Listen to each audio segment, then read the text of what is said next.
महाराज जी दंडवत प्रणाम।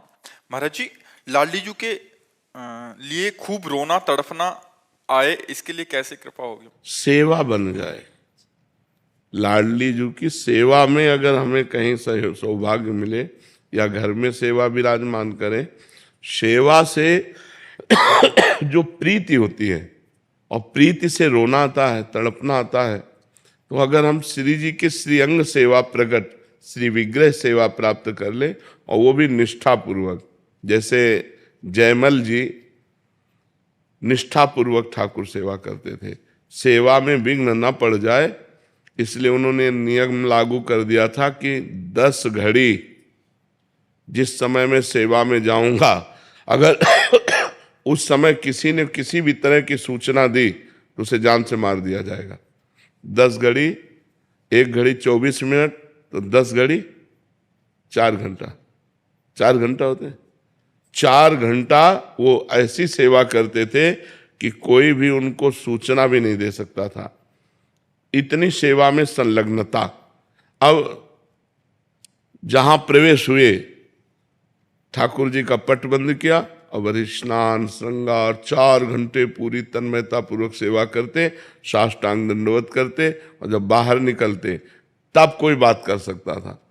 ये माडोर एक राजा, माडोर का राजा था, उनका भाई था, उसके मन में आया कि 4 घंटे कोई सूचना दे नहीं सकता और 4 घंटे में हम विजय प्राप्त कर लेते हैं, तो उसने आसो पास जो है जयमल जी की राजधानी को घेर लिया।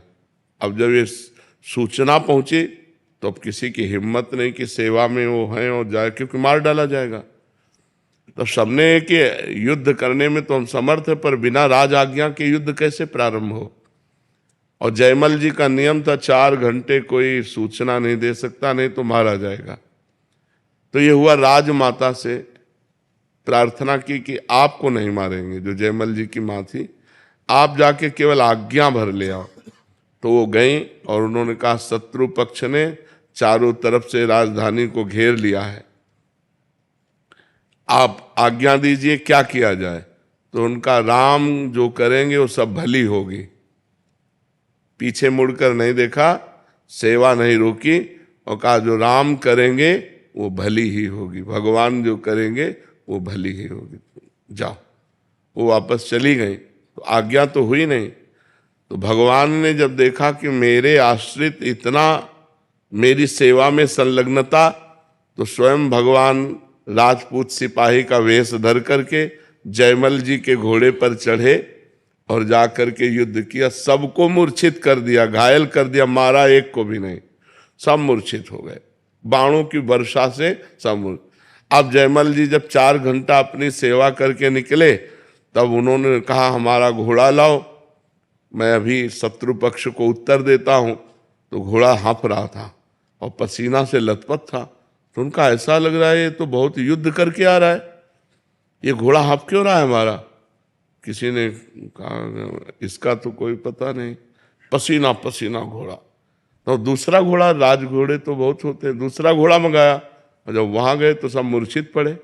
तो जो शत्रु पक्ष का राजा था उसको चेतना दिला, जो ही चेतना दिलाई, सो जयमल जी के हाथ जोड़ के कहा मुझे एक बार उस सैनिक के दर्शन करा दो, जो आपका एक सिपाही आया इतना बलवान कि सबको मूर्छित कर गया, मारा किसी को नहीं, और हमको तो बाणों से भी घायल किया और अपने नेत्रों से भी घायल किया। एक बार हमको अपने सिपाही के, श्याम सिपाही के दर्शन करा दो, वो जो श्याम रंग का था। तो जयमल जी ने कहा श्याम रंग का सिपाही, तो उनकी समझ में आया वो तो मेरे भगवान थे जिनकी मैं सेवा में था। लौट के आए, घोड़े की परिक्रमा की, आरती उतारी कि भैया मेरे को तो आज तक दर्शन नहीं हुए, लेकिन तेरे को दर्शन भी हो गए और तेरे को स्पर्श भी प्राप्त हो गया। बार बार घोड़े का आलिंगन किया, घोड़े की आरती उतारी, घोड़े की दंडवत की।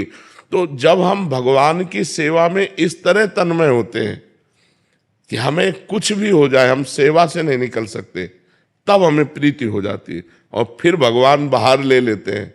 अभी मान लो अगर निष्ठा ना होती तो सूचना हो मिलते कि शत्रु पक्ष ने घेर लिया है, तो सेवा छोड़कर युद्ध के लिए, तो फिर यह घटना थोड़ी घटती। इतनी सेवा में तन्मयता हो कि किसी भी तरह से हम सेवा में विक्षेप न सहे, और लाडली जी से हम तो प्रीति हो जाएगी। फिर जिससे प्रीति हो जाती है उससे प्रगट में मिलने का मन होता है कि एक बार प्रगट में मिले, फिर तड़पना, रोना, सिसकना, यही उसको जीने का रास्ता मिलता है। जो भगवत प्रेमी होता है वो तड़पना, सिसकना, रोना, या तो हम सेवा पर विशेष ध्यान दें।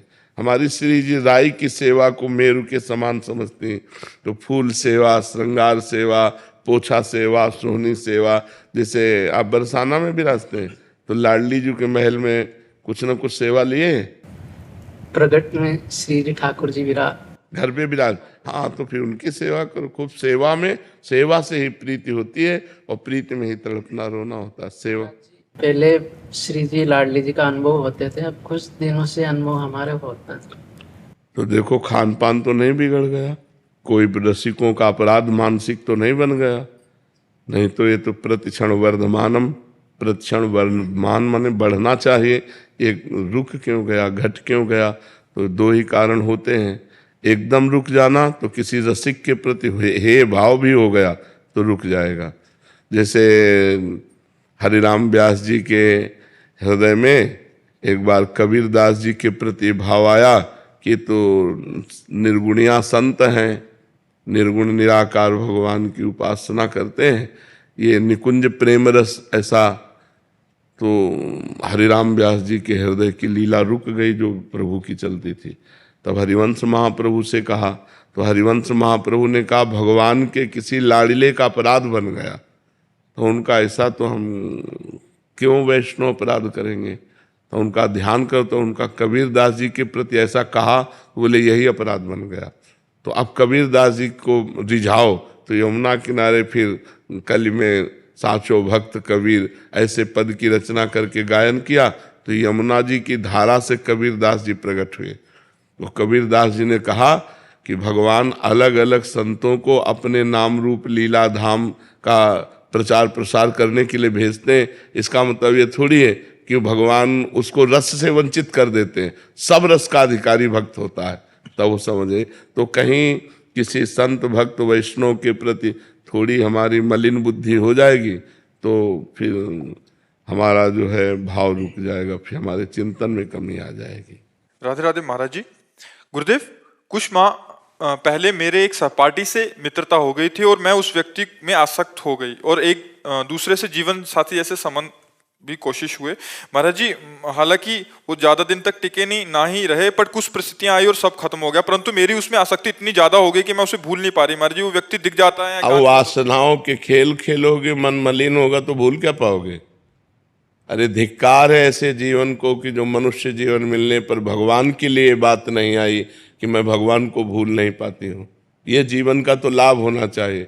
इन नाशवान शरीरों में आसक्ति करके, इंद्रियजन्य सुखों में भोग सुख का अनुभव करके मैं उनको भूल नहीं पाती, तो धिक्कार तुम्हारी बुद्धि को। अपने जीवन को पतित करके, भ्रष्ट करके बुद्धि को मनुष्य में आसक्त कर लिया, यही तो नरक जाने का रास्ता है। और कौन सा रास्ता है? जीवन साथी चुनना है तो एक बार चुन लिया और आजीवन उसका निर्वाह किया तो जीवन साथी है। तो व्यभिचार प्रवृत्ति हुई आज इससे, कल उससे, परसों उससे, नरसों उससे।